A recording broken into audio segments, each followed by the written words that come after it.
সকালবেলা কেউ একজন এসে আকাশের মুখের ওপর পানি ঢেলে ঘুম ভাঙিয়ে দিল। আকাশ লাফিয়ে ঘুম থেকে উঠল। ঘুম থেকে উঠেই আকাশ তো অবাক, কেননা সামনে ঈশা দাঁড়িয়ে আছে। তা দেখে আকাশ বলে, এটা হতে পারে না, কিছুতেই হতে পারে না। আমি স্বপ্ন দেখছি না তো? হ্যাঁ, আমি স্বপ্নই দেখছি। ঈশা এখানে আসবে কি করে? এটা যেহেতু স্বপ্নই, তাহলে আবার ঘুমাই। আকাশ আবারও ঘুমোতে যাবে, তখন ঈশা আবারও ওর পানি ঢেলে দেয় মুখের ওপর। এইভাবে আকাশ বুঝতে পারে এটা স্বপ্ন নয়। এইদিকে আকাশের কথা শুনে ঈশা তো হাসছে। ঈশা, তুই এখানে? আমি স্বপ্ন দেখছি না তো? না ভাইয়া, তুই কোনো স্বপ্ন দেখছিস না। এখন চুপচাপ বিছানা থেকে উঠে ফ্রেশ হয়ে রেডি হয়ে নিচে নামবি। আমি তোর আজকে ভার্সিটি যাব, তাই এখনই তুই রেডি হয়ে নিচে নামবি। আমি কোন ক্লাসে পড়ি আর তুই কোন ক্লাসে পড়ছস?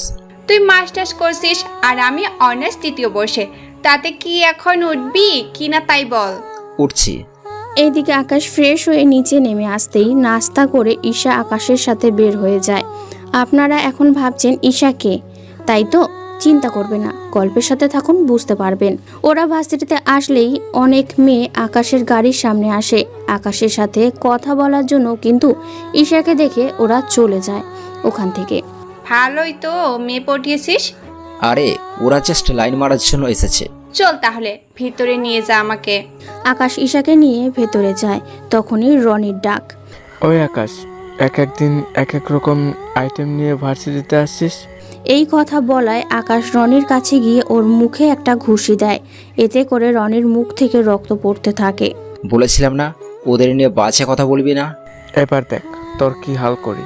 এই বলে রনি ও আকাশের মধ্যে মারামারি হতে থাকে।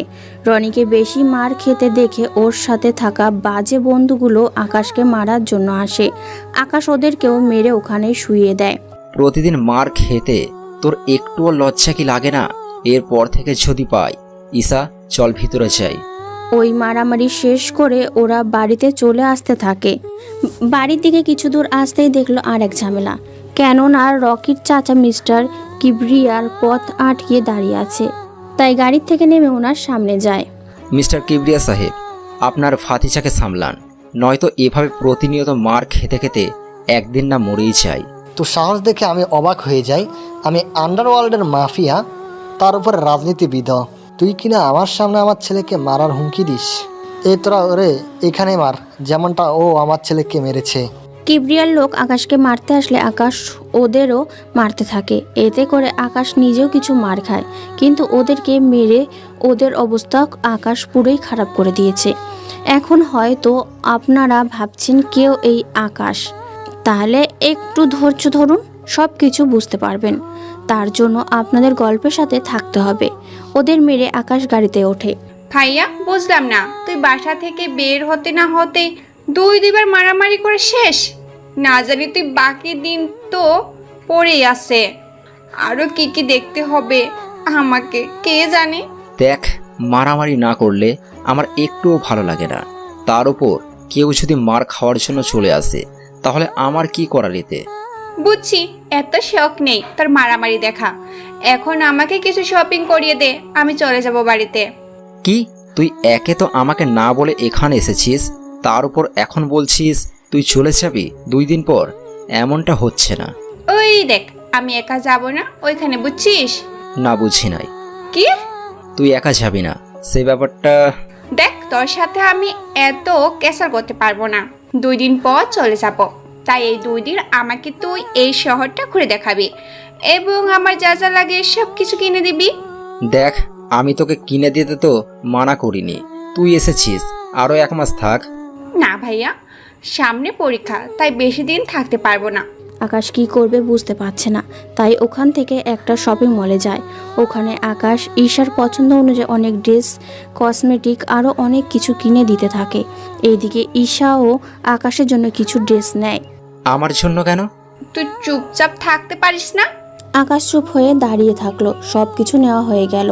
আকাশের কাছ থেকে কার্ড নিয়ে অ্যাকাউন্টে দিয়ে দেয়। ওনারা বিলের ডলারগুলো রেখে কার্ড দিয়ে দেয়। শপিং মল থেকে বের হয়ে আসে। তখনই শপিং মলের সামনে কয়েকটা ছেলে বসে বসে মেয়েদের খারাপ খারাপ কথা বলছে। এই ভাইয়া, এখানে এসেও শান্তি নেই। কি হয়েছে? এই যে মেয়েদের টিস করা, এদের জন্য তো বের হয় মুশকিল। দাঁড়া, ওদের ব্যবস্থা করতেছি। থাক ভাইয়া, এমনিতে 2 বার মারামারি করা শেষ, আর লাগবে না ভাইয়া, চল এখান থেকে। আকাশ ঈশার কথায় ওখান থেকে চলে আসতে যাবে, তখনই আসার আগেও ওই ছেলেগুলোর গালে কয়েকটা থাপ্পড় দিয়ে দেয় আকাশ। ভাইয়া, তোকে না মানা করছি? ওরা তোকে বাজে কথা বলেছে, ছেড়ে দিই কি করে? তুইও না। ওরা ওখান থেকে চলে আসে বাড়িতে এসে ঈশা ওর রুমে চলে যায়। এইদিকে ঈশা কেন এসেছে, কখন এসেছে, আকাশের পরিচয় তা আপনাদের একটু পরেই বলছি। এখন একটু ফ্রেশ হয়ে আসি, কিছুক্ষণ অপেক্ষা করেন। চলুন এবার আকাশের পরিচয় দিই। আকাশের পুরো নাম হলো ফরহাদ হোসেন আকাশ, আমাদের গল্পের হিরো। আকাশের আব্বু এই শহরের ব্যবসা করে। এই শহরের সবাই ওনাকে শাহজাহান চৌধুরী নামেই চেনে। ওনার স্ত্রী মানে আকাশের আম্মু মিসেস পারুল আক্তার, উনি হাউসওয়াইফ। বাড়ির সব কাজের লোকেরা করলেও রান্নাটা উনি নিজের হাতেই করে, কেননা আকাশ ওর মায়ের হাতের রান্না বেশি খায়। আকাশদের আরও কয়েকটা কোম্পানি আছে এই শহরে। উনি এখনকার ধনী লোকেদের মধ্যে 3য় স্থানে আছে। বাকি রইল ঈশার পরিচয়। ঈশা হলো আকাশের ফুফাতো বোন, যে বর্তমানে আকাশদের বাড়িতে এসেছে, কয়েকদিন বেড়াতে এসেছে। ঈশার সম্পর্কে বাকি তথ্য পরেই জানতে পারবেন। বাকি রইল গল্পের নায়িকা এবং তার সম্পর্কে আরও পরে আপনাদের বলবো। এখন আপাতত গল্পে ফেরা যাক। ঈশার রান্নাঘরে গিয়ে ওর মামির চোখে হাত দেয়। কে আমার চোখে হাত দিয়েছে? এই দিকে কেউ কিছু বলছে না, তাই আকাশের আম্মু ভালো হাত ধরে বুঝতে পারে। আরে ঈশা, তুই এখানে কখন এলি? আমাদেরকে তো একটু জানালিও না। আম্মু, ও সকালে এসেছে। এই কথায় আকাশের আম্মু একটু আশ্চর্য হয়। কি, ঈশা সকালে এসেছে অথচ আমার সাথে এখন দেখা করছে? সকাল থেকে কথাই ছিলি তুই? আম্মু তাহলে শোনো। এরপর আকাশ সকাল বিকাল ঘটে যাওয়া ঘটনাগুলো ওর আম্মুকে বলে। শুধু মারামারি করেছে তা বাদে। এটা কিন্তু ভালো করিসনি তুই ঈশা। একে তো সকালে এসে এখন আমার সাথে দেখা করছিস, তার উপর বলছিস 2 দিন পর চলে যাবি। তুই এখানে 1 মাস থাক আগে, তারপর আমি ভেবে দেখব তোকে পাঠানো যায় কিনা। দেখো মামি, সামনে আমার পরীক্ষা, তার উপর সব কসমেটিক শেষ। তাছাড়া পরীক্ষা দেওয়ার সময় তো একটু সেজে গুজে যেতে হবে নাকি? তুই কি পরীক্ষা দিতে যাবি নাকি ছেলে পটাতে? দুটোই। ঈশা ওখান থেকে চলে যায়। এইদিকে আকাশের কল আসলে আকাশ চলে যায় নদীর পাড়ে, কেননা এই নদীর পাড়ে একটা পাহাড় আছে। ওই পাহাড়ের ভেতরে আকাশ আর একটা রাজ্য চালায়। ওই রাজ্যটা হলো মাফিয়া কিংয়ের রাজত্ব। মাফিয়া জগতে সবাই আকাশকে একে নামেই চিনে, কেননা একে নাম শুনলেই বাকি সব মাফিয়ার ভয়ে পালায়। ওইখানে যেতেই সবাই একের নামে জয়ের ধ্বনি দেয়, কেননা একে সব সময় কালো পোশাক পরে আসে, মুখে থাকে সব সময় মাস্ক। একে ওর চেয়ারে বসে পড়ে। আমার হয়তো কয়েকদিন রাজত্ব চালাতে পারবো না, কিছু সমস্যার কারণে। হয়তো আমি দেশের বাহিরেও যেতে পারি, তাই ততদিন আশিক আমার দায়িত্ব পালন করবে। আমি ওর সাথে যোগাযোগ করব। নিজে থেকে আমার সাথে কেউ যোগাযোগ করতে চাবেন না। আকাশ ওখানে আরও কিছু কথা বলে চলে আসে।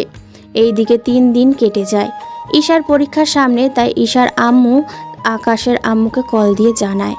ভাবি, একটা কথা বলার ছিল। কি কথা? এরপর ঈশার আম্মুর সব কথা বলে। সব কথা শুনে আকাশের আম্মু রাজি হয়ে যায়। এইদিকে ঈশা নিচে নেমে আসে, ওর জিনিসপত্র গুছিয়ে আকাশের সামনে এসে বলে, ভাইয়া, আমি চলে যাচ্ছি। ঠিক আছে, সাবধানে যাবি। চল, আমি তোকে এয়ারপোর্টে দিয়ে আসি। হ্যাঁ চলো। আম্মু, আমি ঈশাকে এয়ারপোর্টে দিয়ে আসতেছি। ঠিক আছে, সাবধানে যাবি। ওখানে গিয়ে কোনো মারামারি করবি না। কোন জায়গার কথা বলছো? কোন জায়গার না? আকাশ ঈশাকে নিয়ে গাড়িতে বসে। এইদিকে ওরা কথা বলতে বলতে এয়ারপোর্টে চলে আসে। আকাশকে এয়ারপোর্টে সিকিউরিটি এবং সবাই চিনে, তাই আকাশ ঈশাকে নিয়ে ভেতরে যায়। বোন, আমার সাবধানে যাবি। বাসায় গিয়ে কল দিবি। আমি তাহলে এখন যাই। তা হচ্ছে না ভাইয়া, কারণ তুই তো আমার সাথে বাংলাদেশে যাবি। কি? আমি কেন যাব? তুই যাবি কিনা তাই বল। এদিকে আকাশ ভাবতে থাকে। যদি না বলে দিই তাহলে ঈশা কষ্ট পাবে, আর যদি হ্যাঁ বলে দিই তাহলে ঈশা খুশি হবে। কিন্তু আমি তো পাসপোর্ট ও শার্ট প্যান্ট কিছুই আনিনি, তাই রাজি হয়ে যাওয়াটাই ভালো হবে। কি ভাবছিস? ভাবছি আমি যাব কি করে? আসার সময় তো কিছুই আনিনি। আমি জানতাম এমন কিছুই বলবি, তাই আসার সময় পাসপোর্ট নিয়ে এসেছি তোর, বাকি রইলো শার্ট প্যান্ট, এইগুলো তোকে দেশে নিয়ে গিয়ে কিনে দিব। আকাশ কোনো উপায় না পেয়ে ঈশার সাথে চলে এলো বাংলাদেশে। কেননা ভেবেছিল কি আর হয়ে গেল কি, বাংলাদেশে আসার পর এয়ারপোর্ট থেকে বের হয়ে আসলে আকাশের ফুপু ফুপা ওনারা দুজনেই সামনে দাঁড়িয়ে আছে, তাই আকাশ ওনাদের পায়ে সালাম করে। সত্যি আকাশ, আমাদের থেকে অনেক ভালো লাগছে, কারণ এই প্রথম তুমি বাংলাদেশে এসেছো, তাও ঈশা অনেক চালাকি করে নিয়ে এসেছে, তাও ভাবি না থাকলে তো সম্ভবই হতো না। ফুফা, এই জন্যই তো বলি পাসপোর্ট ওর কাছে কিভাবে এলো, কারণ পাসপোর্ট তো আম্মুর কাছে থাকে। ভাবি দিয়েছি, এখন কথা না বলে আয় আমাদের বাসায়। এদিকে আকাশ চলে আসে ঈশাদের বাসায়, কেননা এই প্রথম আকাশ এই বাড়িতে এসেছে। ছোট থাকতে একবার এসেছিল, তখন ঈশার বাবা মা অতটা বড় লোক ছিল না। আকাশের আব্বু ওনাদের টাকা দিয়ে সাহায্য করায় আজকে ওনারা বাংলাদেশের শত শত কোটি টাকার মালিক। ফুফা, তোমাদের তো অনেক উন্নতি হয়েছে দেখছি। হ্যাঁ, তোমার আব্বু আমাদের সাহায্য করায় আজকে আমরা একটা ভালো অবস্থানে আছি। এখন ভিতরে যাই। আকাশ ওনাদের সাথে ভেতরে যায়। আকাশ ওখানে সোফায় বসে আছে আর ফুপা ফুপিদের সাথে কথা বলছে। এদিকে ঈশা ওর রুমে গিয়ে ফ্রেশ হয়ে নিচে নেমে আসে। ঈশা, ওকে ওর রুমটা দেখিয়ে দে। আকাশ, তুমি ফ্রেশ হয়ে নিচে নেমে আসো, তোমার ফুফু তোমার সব পছন্দের খাবার রান্না করেছে। আচ্ছা ফুপু। আকাশ উপরে গিয়ে ফ্রেশ হয়ে নেয়। ঈশা একটা লুঙ্গি এনে আকাশকে দেয়। আকাশ ফ্রেশ হয়ে অনেক কষ্ট করে লুঙ্গিটা পরে বের হয়। এতে কাজের লোক হতে যারা দেখেছে তারাই হাসছে। অনেক কষ্টে লুঙ্গিটা ধরে আকাশ খাবার খেয়ে নেয়। খাবার খেয়ে আকাশ ঘুমিয়ে পড়ে, কেননা রাত 11টা বেজে গিয়েছে। পরের দিন সকালে আকাশ ঘুম থেকে উঠে দেখে ওর পরনের লুঙ্গি নেই, তাই তাড়াতাড়ি করে লুঙ্গি খুঁজে পরে নেয়। এদিকে ঈশা তো দরজা খোলার জন্য তাগাদা দিয়েই চলেছে। আমি 30 মিনিট পর আসতেছি। ভাগ্য ভালো লুঙ্গির ভিতরে, উপনয়তো মান ইজ্জত সব শেষ হয়েছে তো। ঘুম থেকে উঠে আকাশ ফ্রেশ হয়ে নেয়। ফ্রেশ হয়ে নিচে নামে। ওখানে আকাশের ফুপা ও ফুপি ও সহ ঈশা ওরাও ছিল। তা আকাশ, এখানে থাকতে তোর কোনো অসুবিধা হয়নি তো? কি যে বলো না ফুপা, অসুবিধা হবে কেন? এখন অসুবিধা হচ্ছে এই লুঙ্গি নিয়ে, এটা সামলাতেই তো কষ্ট হয়। আকাশের কথা শুনে বাকিরা হেসে দেয়। চিন্তা করিস না ভাইয়া, তোকে আজকে আমাদের এখানে বড় শপিং মলে নিয়ে যাব, ওখান থেকে তোর জন্য ভালো ভালো দেখে পোশাক কিনে নিব। তা না হয় ঠিক আছে, কিন্তু তুই এখানে কেন? এমন পোশাকে কই যাবি? তোকে তো বলাই হয়নি, আমি ভার্সিটিতে যাব, তাই তুইও আমার সাথে যাবি। ঠিক আছে, কিন্তু শপিং? আচ্ছা চল। ঈশা আকাশকে নিয়ে শপিংয়ে যায়। ওখানে আকাশের পছন্দ অনুযায়ী সব কিনে দিতে থাকে। আকাশের সব কেনা হয়ে গেল। ঈশা চল, হয়ে গেছে। আচ্ছা চল। এদিকে আকাশ শপিং মল থেকে বের হতে যাবে, তখনই একটা মেয়ের সাথে ধাক্কা খেয়ে আকাশের ফোন পড়ে যায় হাত থেকে। ভিড়ের মধ্যে মেয়েটা আকাশের মোবাইল তুলে দেয়। মোবাইল তুলে দেওয়ার সময় আকাশ মেয়েটার হাতে একটা ট্যাটু দেখে। ট্যাটু দেখতে অনেক সুন্দর, তবে রং দিয়ে আঁকা হয়েছে। ভিড়ের মধ্যে আকাশ মেয়েটিকে হারিয়ে ফেলে। ওখান থেকে বের হয়ে আকাশ চলে আসে ঈশার সাথে ভার্সিটিতে। ভার্সিটির গেট দিয়ে ঈশা ওর গাড়ি নিয়ে ঢোকে। তখন অনেক ছেলে ঈশার দিকে তাকিয়ে থাকে, কেননা ঈশাও কম সুন্দরী না। কলেজের 40% ছেলে ঈশাকে পছন্দ করে। ওরা গাড়ি থেকে বের হওয়ার আগেই আকাশ দেখে চারদিকে সব ছেলেরা ওদের দেখছে। এইদিকে আকাশের মেজাজ তো অনেক খারাপ। প্লিজ ভাইয়া, এখানে এমন কিছু করিস না। এখানে ভালো ছেলেদের সাথে খারাপ ছেলেরাও থাকে। এখানে রাজনীতির পাওয়ারের কারণে ওরা সব সময় সব কিছু করতেই সাহস পায়। তাছাড়া তুই এখানে এসেছিস আমার সাথে ঘুরে দেখবি, কোনো ঝামেলা করার দরকার নেই। ওই দেশে তোকে সবাই চেনে, কিন্তু এখানে তোকে কেউ চেনে না। এইদিকে আকাশ ভাবে, এখানে এমন কোনো মাফিয়া নেই যে আমার নাম শুনেনি। নাম এখন। নামছি। আকাশ ও ঈশা একসাথে নামে। তখন অনেক ছেলে মেয়ে ওদের দিকে তাকিয়ে আছে। ভাইয়া দেখছিস অনেক কেমন করে তাকিয়ে আছে। ওদের দিকে না তাকিয়ে ক্লাসরুমে চল। আকাশ ঈশার সাথে ওর ক্লাসরুমে চলে যায়। এইদিকে আকাশ বসে আছে ছেলেদের সাথে। তখন অনেকে রুমে ঢুকতে থাকে। হঠাৎই একটা ছেলে মার খেতে খেতে রুমে আসে, আর ওই ছেলেটাকে মারছে একটা মেয়ে। ওই মেয়েটার নাম হচ্ছে রোজা চৌধুরী। রোজা ক্লাসরুমের ভেতরে আসে। প্লিজ ভাইয়া, আমাকে ওর হাত থেকে বাঁচান। ওরা আপনাকে মারছে কেন? কয়েকটা ছেলে ইচ্ছে করে ওর গায়ের উপর আমাকে ফেলে, তাই মেয়েটা আমাকে। বুঝতে পেরেছি। এক্সকিউজ মি, গায়ে পড়ার জন্য কেউ একজনকে এভাবে মারে? আকাশের কথায় রোজা অনেক অবাক হয়, কেননা আজ পর্যন্ত কেউ রোজার সাথে এভাবে কথা বলেনি। সেই জন্য আমি ওকে কেন মেরেছি তা কি এখন তোর কাছ থেকে জানতে হবে? হবে। সামান্য গায়ের ওপর পড়ার জন্য এভাবে কেউ কাউকে মারতে পারে, তা আপনাকে না দেখলে বুঝতাম না। তোর দেখি অনেক দরদ, তোকেও এর সাথে মনে হয় মারতে হবে। এইদিকে ঈশা ব্যাপারটা বুঝে রোজাকে বলে যাতে করে ওর ভাইয়াকে কিছু না করে। এইদিকে ঈশা একটা ভাই আছে, তার সবাই আজকে জানলো। বা ঈশা, বা তোর এমন একটা ভাই আছে, আগে তো কখনো দেখলাম না। তা কবে এটাকে আমদানি করলি নাকি? রোজা কথাটা বলেই হাসতে যাবে, তার আগেই আকাশের হাত গিয়ে রোজার গালে পড়ে।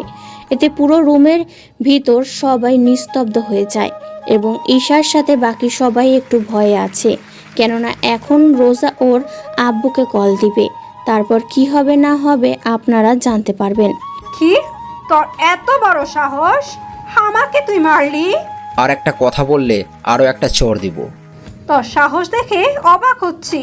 প্লিজ রোজা আপু, ভাইয়াকে ছেড়ে দিন। ছেড়ে দিলাম, কিন্তু এখন দিব না, কারণ ও আমার গায়ে হাত তুলেছে। রোজা ওর বাবাকে কল দেয়, উনি কিছু লোক পাঠিয়ে দেয়। ওরা কয়েক মিনিটের মধ্যেই রুমে এসে আকাশকে মারতে থাকে। আকাশ ওদের মারতে গেলে এই তোরা ঈশাকে ধরে রাখ, এই ছেলেটা ওদের কিছু করলে ঈশার শরীরে হাত দিবি তোরা। ওরা কয়েকজন এসে ঈশাকে ধরে, তাই আকাশ ঈশার সম্মানের দিকে তাকিয়ে মার খেয়েই যাচ্ছে। ওরা মারতে মারতে মাঠের মধ্যে আকাশকে ফেলে দিয়ে চলে যায়। বলছিলাম না আমার সাথে লাগতে আসিস না, এখন দেখলি তো কি হলো তোর। রোজা চলে যাওয়ার কিছুক্ষণ পর আকাশের সামনে একটা মেয়ে আসে, হাত বাড়িয়ে দেয় আকাশের দিকে। আকাশ খেয়াল করে ওই সেম ট্যাটু এই মেয়ের হাতেও। আকাশ মেয়েটার হাত ধরে ওঠে। রোজার সাথে ঝামেলা করছেন তাই তো? আমি তো কাউকে তেমন চিনি না, তাছাড়া আমি এমন কিছুই করিনি। এই জন্য ওর লোকদের হাতে মার খেলেন। নতুন ছেলে পেলে ওরা এমনই করে। এরই মধ্যে ঈশা চলে আসে ওখানে। ভাইয়া, তুই ঠিক আছিস তো? হ্যাঁ, আমি ঠিক আছি। ঈশা, ও তোমার ভাই হয়। হেই রাপু, তবে মামা তো ভাই। চলো ওনাকে হসপিটালে নিয়ে যাই। হ্যাঁ চলো আপু। ঈশা ও ইরা আকাশকে ধরে গাড়িতে ওঠায় এবং হসপিটালে নিয়ে আসে। ডক্টর আকাশকে ইমার্জেন্সি ওয়ার্ডে নিয়ে গিয়ে ট্রিটমেন্ট করতে থাকে। এর ফাঁকে ইরার পরিচয় আপনাদের দিয়ে দেই। ইরা হলো রফিক চৌধুরীর একমাত্র মেয়ে ইরা চৌধুরী। ইরা হচ্ছে আমাদের গল্পের নায়িকা। ইরা এবার অনার্সে 4th ইয়ারে পড়ে। ইরার সম্পর্কে বাকি তথ্য পরে জানতে পারবেন আস্তে আস্তে। চলুন এবার গল্পে ফেরা যাক। আচ্ছা, ওরা ওকে মারলো কেন? ইরা আপু আর বলো না, ভাইয়াকে নিয়ে আমি ভার্সিটিতে এনে আমার সাথে ক্লাসে নিয়ে আসছিলাম, কারণ ভাইয়ার নয় তো সময় কাটবে না, তাই ভাবছিলাম আমার সাথে থাকলে সময় কাটবে। এরপর একটা ছেলে এসে। বন্ধুরা, এর পরের ঘটনাগুলো আপনারা জানেন, তাই নতুন করে আর বললাম না। কি, রোজার গায়ে হাত তোলার কারণে এইভাবে মেরেছে? কিন্তু তোমার ভাইয়ের সাহস আছে বলতে হবে। সাহস আছে কি না জানি না, তবে ভাইয়া একটু বেশি জেদি, বুঝতেই তো পারছো, তার উপর না জেনে হাত তোলে। আচ্ছা, এখন আফসোস করে কি হবে? তোমার বাবাকে কল দিয়ে এখানে আসতে বলো। তাছাড়া তোমার মামাতো ভাইয়ের বাবা মা ভাই থাকলে ওনাদেরও আসতে বলো। আসলে ভাইয়া এখানে বেড়াতে এসেছে, তাই ওনাদের বলাটা ঠিক হবে না। বুঝতে পারছি। আচ্ছা, চিন্তা করো না, তোমার ভাইয়া আগে সুস্থ হোক, তারপর দেখো। সত্যি তুমি না থাকলে একা একা সম্ভবই হতো না। থাক এইসব কথা। এরই মধ্যে ডাক্তার আসে। দেখুন, ওনাকে রক্ত দিতে হবে, A+ রক্ত, তা 250 মিলিলিটার হলেই হবে। ডক্টর, আমার রক্তের গ্রুপ A পজিটিভ, আমি রক্ত দিব। চলুন তাহলে। ডক্টর ইরাকে নিয়ে ভেতরে যায়। নার্স এসে রক্ত নিয়ে যায়। এরপর আকাশের শরীরে সেই রক্ত দেওয়া হয়। 1 ঘন্টা পর ওরা আকাশকে নিয়ে বাড়িতে চলে আসে। ঈশার সাথে ইরাও আসে ওর বাড়িতে। ইরা এই বাড়িতে আরও একবার এসেছে, তাই ওর এতটা লজ্জা পায়নি। কি হয়েছে আকাশের? তেমন কিছু না। ইরাপু, তুমি ভাইয়াকে একটু ধরে উপরে নিয়ে যাও, আমি কোচিং রুম থেকে আসতেছি। এদিকে ইরা আকাশের হাত ওর কাঁধের উপর দিয়ে নেয়, আকাশের কোমরে হাত দিয়ে ধরে উপরে নিতে থাকে। রুমে নিয়ে ইরা আকাশকে বিছানায় শুয়ে দিতে গেলে আকাশের ভারে ইরাও আকাশের উপর পড়ে যায়। ঈশা রুমে এসে দেখে ইরা আকাশের বুকের ওপর। ইরাপু, ঘুমানোর ইচ্ছা হলে বিছনা শুইতে, কিন্তু তুমি তো। চুপ, আমি কি ইচ্ছে করে? থাক আপু, এখন ভাইয়ার শার্ট চেঞ্জ করে দিতে হবে। এগুলো চেঞ্জ করবে কে? আপু, তুমি শুধু ভাইয়াকে উঠিয়ে ধরে রাখবে, আমি শার্ট খুলে দেব। আচ্ছা। ইরা ধরে রাখে, ঈশা শার্ট খুলে রেখে দেয়। ইরা এবার আকাশের বুকের দিকে তাকায়। 6 প্যাকস বডি, তার ওপর অনেক সুন্দর চেহারা, সাথে বডি। আপু, এমন করে দেখলে নজর লেগে যাবে। ঈশার কথায় ইরা চোখ ফিরিয়ে নেয় এবং অনেক লজ্জা পায়। চল আপু, লজ্জা পেতে হবে না, ভাইয়া ঘুমাক, আমরা কিছুক্ষণ কথা বলি। তুমি দুপুরে খেয়ে তারপর বাসায় যাবে। আমাকে তাড়াতাড়ি যেতে হবে। কোনো কথা হবে না, চলো আমার সাথে। ইরা কোনো উপায় না পেয়ে চলে যায় ঈশার সাথে। ওখানে ওরা গল্প করতে থাকে। এভাবে কিছুক্ষণ যাওয়ার পর দুপুরে খাবারের সময় হয়ে আসে। তখন ইরা ও ঈশা খাবার খেয়ে নেয়। খাবার খাওয়া শেষ হলে ঈশা আকাশের রুমে যায় এবং ওকে খাইয়ে দেয়, সাথে ওষুধ খাইয়ে দেয়। ওষুধ খেয়ে আকাশ ঘুমিয়ে পড়ে। এদিকে ঈশা ও ইরা কথা বলছে। আচ্ছা ঈশা, তোমার ভাইয়া কোথায় থাকে আর পরিবারে কে কে থাকে? আসলে ভাইয়াকে আমি নিয়ে এসেছি, সামনে পরীক্ষা তো, সেই জন্য ভাইয়া আমাকে পড়া বুঝিয়ে দিবে। কিন্তু আমি ক্লাস করার জন্য তো ভার্সিটি যেতে হবে, কিন্তু ভাইয়া একা একা, তাই আমার সাথে নিয়ে গেছি। বুঝতে পারছি, কিন্তু এরপর থেকে ভার্সিটিতে গেলে আবার তো মারবে। আপু, তোর তো কোনো কাজ নেই, তাই বলছিলাম কি ভাইয়াকে যদি তোমার সাথে আমাদের শহরটা ঘুরে দেখাতে, তাহলে সময় কাটতো। কিন্তু ঈশা, তুই তো জানিস আমি ছেলেদের একদম বিশ্বাস করতে চাই না। এদের সুযোগ দিলে গায়ে দেওয়া শুরু করে দেয়। চিন্তা করো না আপু, আমার ভাইয়া অন্য সবার মতো না, তুমি ভাইয়ার সাথে ঘুরলেই বুঝতে পারবে। ঠিক আছে, তাহলে কাল আমি ওকে নিতে আসবো। এখন আমি যাই। সত্যি আপু, তুমি অনেক ভালো। ইরা চলে যায়। রাতের বেলা আকাশ ঘুম থেকে উঠতেই ঈশা আকাশের সব কিছু বলতে থাকে। আকাশ প্রথমে না করেছিল, কিন্তু পরে রাজি হয়। পরের দিন সকালে ঈশা রেডি হয়ে ভার্সিটিতে যায়। এদিকে ইরা আসে আকাশকে নেওয়ার জন্য। আকাশ ইরার সাথে বেরিয়ে পড়ে, তবে সাথে কোনো গাড়ি নেয়নি, কারণ গাড়ি হলে ঘুরে মজা পাবে না। ওরা একটা রিক্সা ডাক দেয়। ইরা রিক্সাতে উঠতেই প্রথমে আকাশকে পরীক্ষা করতে চেয়েছে যে আকাশ কী রকমভাবে ওর সাথে মিশতে চায়। এখানে উঠে বসেন। আকাশ ওখানে উঠে বসে। রিক্সা চলতে থাকে। ইরা ইচ্ছে করে আকাশের সাথে শরীরের টাচ খাওয়ায়, যাতে করে আকাশের মতলবটা বুঝতে পারে। এভাবে কয়েকবার টাচ খাওয়ার পরও আকাশ রিক্সাওয়ালাকে থামতে বলে। এই যে ভাই, রিক্সা থামান। কোনো সমস্যা? আসলে এভাবে গেলে আপনি যেভাবে আমার সাথে টাচ হচ্ছে, তার উপর জায়গা কম, এভাবে একটা মেয়ের সাথে। বুঝতে পেরেছি, আপনি চাচ্ছেন আমার শারীরিক সাথে যেন আপনার শরীর না টাচ করে, তাই তো? হ্যাঁ তাই। আকাশের কথা ইরা অনেক ভালো লাগে, কেননা তাই ইরা এই প্রথম কোনো মেয়ের টাচে কোনো ছেলে নেমে যেতে চাইছে। দেখতে ছেলেটা স্মার্ট, কিন্তু খারাপ না, ভদ্র আছে বলতে হবে। কিছু বলছেন না যে? আচ্ছা, আমাদের দুজনের মাঝখানে যদি ব্যাগ দিয়ে দেই, তাহলে তো কারো সমস্যা নেই। আচ্ছা দিন তাহলে। এরপর ইরার ব্যাগ দিলে আকাশ উঠে পড়ে। এভাবে ব্যাগের কারণে ওদের কারোর সাথে কারো টাচ লাগছে না। ওরা রিক্সা থেকে নেমে ভাড়া দিতে যাবে। আকাশ ও ওয়ালেট থেকে পাউন্ড বের করে রিক্সাওয়ালাকে দেয়। রিক্সাওয়ালা পাউন্ড দেখে কিছু বুঝতে পারছে না, তাই আকাশের হাতে পাউন্ড দিয়ে দেয়। এইদিকে ইরা ব্যাপারটা বুঝতে পেরে টাকা দিয়ে দিলে রিক্সাওয়ালা টাকা নিয়ে চলে যায়। এটা কি হলো? কোথায় কি হলো? এই যে আপনি ছোট একটা নোট দিলেন, উনি নিয়ে নিল, অথচ আমি অনেক বড় নোট দিলাম, আমারটা কেন নিল না? ব্যাপারটা হচ্ছে, আপনার কাছে যে নোট আছে ওটা এখানে চলে না, তাই ব্যাংকে গিয়ে এই নোটটা ভাঙিয়ে নেই, তাহলেই হবে। চলুন তাহলে। আকাশ ইরার সাথে যেতে থাকে ব্যাংকের দিকে। পথে কয়েকটা ছেলে ইরাকে বাজে বাজে কথা বলছে। আকাশ দাঁড়িয়ে গেল। ইরা আকাশের হাত ধরে নিয়ে গেল। এই দিকে ছেলেগুলো আকাশের পিছু পিছু আসতে থাকে। ওরা ব্যাংকের কাছে প্রায় চলে এসেছে। একটা কাজ করুন, আকাশ বান্ডিল বের করে এখান থেকে 5টা নোট ইরার হাতে দে, এইগুলো ভিতরে নিয়ে গিয়ে কি আনবেন তা নিয়ে আসেন। ইরা নোট 5টা নিয়ে ব্যাংকের ভেতরে ঢুকে যায়। ইরা ভেতরে যাওয়ার পরে আকাশ ওই ছেলেগুলোকে মারতে থাকে। ওদের মেরে অনেকেরই হাত পা ভেঙে দেয়।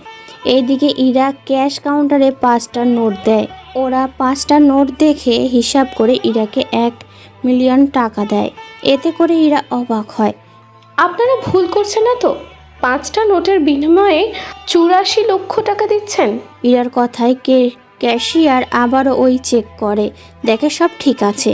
পরে ইরা ওখানে একটা নোট ভাঙিয়ে বাকি নোট গিয়ে ওই টাকাগুলো নিয়ে বেরিয়ে আসে। এসে দেখে আকাশ দাঁড়িয়ে আছে, তাই ওর হাতে বাকি 4টে নোট দিয়ে দেয়। আকাশ ওইগুলো রেখে দেয়। তার এরপর বাকি টাকা আকাশের হাতে দিলে আকাশ ওইগুলো ওর ব্যাংকে রেখে দেয়। কি ব্যাপার, বাকি 4টা নোট ফিরিয়ে আনলেন? তো কি করব? ওই 4টা নোট দিলে হয়তো আমাকে টাকা মাথায় বয়ে আনতে হবে। একটা নোটে এতগুলো বান্ডেল? তাহলে চলেন পার্কে গিয়ে বসি। চলেন। এইদিকে ইরা ভাবে, একটা নোটে 17টা বান্ডেল হলো। যদি এর কাছে থাকা পুরো বান্ডেল যদি টাকায় করি, তাহলে তো বড় বড় ট্রাকে করে টাকা নিয়ে ঘুরতে হবে। তবে যাই হোক, ছেলেটা অনেক সহজ সরল, সাথে অনেক ভদ্র আছে। কিছু ভাবছেন কি? না কিছু না, চলেন বসি। ওরা বসে পড়ে, তবে পাশাপাশি, যা আকাশের থেকে একটু আনইজি লাগছিল, তাই বারবার সাইডে চাপতে চাপতে পড়ে যায়। এতে ইরা হাসতে থাকে। আকাশ মাটিতে বসে ইরার হাসি দেখছে। সত্যি মেয়েটা অসাধারণ, কিন্তু সকাল থেকে আমার সাথে এমন কেন করছে? আরে পড়ে গেলেন কেন? উঠে বসেন। বলে হাত বাড়িয়ে দেয়। আকাশ ইরার দিকে হাত বাড়িয়ে দিলে ইরা আকাশকে টেনে ওঠাতে গেলে উল্টো আকাশের উপরই পড়ে যায়। সরি, আমি ইচ্ছে করে আপনার কোনো দোষ নেই। আসলে আমি মেয়ে হয়ে আপনাকে টেনে তুলতে পারি বলেন। এখন যদি আমার বুকের উপর থেকে সরে দাঁড়ান, তাহলে আমি উঠতে পারি। ইরা তাকিয়ে দেখে আকাশের বুকের ওপর, তাই তাড়াতাড়ি করে উঠে যায় এবং আকাশও উঠে যায়। আমার অনেক ক্ষুধা লেগেছে, কিছু খেতে পারলে ভালো হতো। ফুচকা খাবেন? ফুচকা কি? চলেন ওখানে গিয়ে বসে বসে খাই। ওরা ফুচকার দোকানে গেল, গিয়ে ফুচকা খেতে থাকে। অনেক মজার তো। আরও খাবেন? হ্যাঁ খাবো। এরপর ফুচকা বানাতে থাকে, সাথে ওরা খেতে থাকে। এবারে 30 প্লেট ফুচকা খাওয়া শেষ। আকাশ একটা বান্ডিল এগিয়ে দিয়ে বলে, ওনার বিল দিয়ে দিন। তাই বলে পুরো বান্ডেল দিয়ে দিবেন? আমি তো জানি না। নিন আমি দিচ্ছি। ওরা বিল দিয়ে কিছুক্ষণ গল্প করতে থাকে। এর মধ্যে ঈশা কল দিলে ইরা ওখান থেকে উঠে পাশে গিয়ে কথা বলে। ইরাপু, কোথায় আপনি? এই তো আমরা শাহবাগ রমনা পার্কে। কেন বলতো? না, ভেবেছিলাম আড্ডা দিব, কিন্তু এখন তো আর হচ্ছে না। আচ্ছা তোর ভাই দেখি কিছু বোঝে না, আজকে আমাকে টাকা ভাঙাতে ব্যাংকে পাঠায়। এরপর কি হয়েছিল তা তো আপনারা সবাই জানেন, তাই নতুন করে কিছু বলার নেই। আসলে ভাইয়া প্রথম এই দেশে এসেছে, তাই টাকার সম্পর্কে কিছু চেনে না। আপনি একটু দেখেন, নয়তো এই 17 বারের আজকেই হয়তো দেখবেন শেষ করে ফেলছে। একটু আগে ফুচকা খেয়েছিলাম, ওখানে পুরো একটা বান্ডেল টাকা দিয়ে দিচ্ছিল। তার উপর রিক্সাওয়ালাকে ওই দেশের ডলার দিচ্ছিল। রিক্সাওয়ালা যদি নিয়ে নিত, তা যদি ব্যাংকে দিত, তাহলে 17 লক্ষ টাকা পেয়ে যেত। আচ্ছা ভাইয়া এখন কোথায়? এই তো বেঞ্চে বসে আছে। কথাটা বলেই তাকিয়ে দেখে আকাশ নেই, তাই কল কেটে দিয়ে খুঁজতে থাকে। কিছু দূর গিয়ে দেখে আকাশ কতগুলো পথ শিশুদের হাতে একটা করে টাকার বান্ডেল দিচ্ছে। 5টা শিশুর হাতে 5টা বান্ডেল। পাশে ওদের বাবা মা এগিয়ে আসছিল। তখন ইরা ওনাদের বলে, দেখুন উনি এই দেশে থাকে না, তাই না বুঝে দিয়েছে। এখন এই টাকা দিয়ে ছোটোখাটো একটা দোকান দিবেন, এইভাবে ওদের হাতে ভিক্ষা করবেন না। ওনারা ইরার কথা শুনে চলে যায় ওখান থেকে। ওই দিন ওরা ঘোরাঘুরি করে ইরা আকাশকে বাসার সামনে নামিয়ে দেয়। ভিতরে যাবেন না? আজ না, সকালে আমি আবার আসবো। তাহলে আমি রেডি হয়ে থাকবো। এই নিন, এইগুলো আপনি রাখেন। আমাকে কেন দিচ্ছেন? আসলে আমি তো জানি না কি করে খরচ করতে হয়, তাই আপনি সাথে থেকে খরচ করবেন। আমি কিছুটা রেখেছি নিজের কাছে। একটা বান্ডেল দিয়ে বাকিগুলো বাসায় রেখে দেবেন, আর আপনি একটা বান্ডেল নিয়ে কাল বের হবেন। আচ্ছা তাই হবে। আকাশ বাসায় ফিরে ঢুকে নিজের রুমে গিয়ে ফ্রেশ হয়। অন্যদিকে ইরা ওর বাসায় চলে আসে। আকাশ সন্ধ্যের সময় নিচে নামে। ফুপু, কিছু খেতে দাও। অনেক খিদে পেয়েছে তোর, তাহলে বস, আমি খাবার দিচ্ছি। দাও। সন্ধ্যাবেলায় আকাশ নাস্তা করে বের হয় একটু আশেপাশে দেখবে বলে। বাড়ির থেকে বের হয়ে রাস্তার মাঝে আসে। তখনই রোজার সাথে আকাশের দেখা হয়। কি রে, এত তাড়াতাড়ি কি করে ভালো হয়ে গেলি? কেন, খারাপ থাকলে খুশি হতেন নাকি? হেই, তুই আবার ও শুরু করে দিয়েছিস? ওই দিন আমার বোনের জন্য কিছু করিনি, আজকে যদি কিছু করার চেষ্টা করছিস তো এখানেই তোকে উচিত শিক্ষা দিব। আকাশের কথা শুনে রোজা হাসতে থাকে। কি, তুই আমাকে মারবি? তোর এত বড় সাহস তোর? তুই জানিস না আমি কে, কি করতে পারি আমি?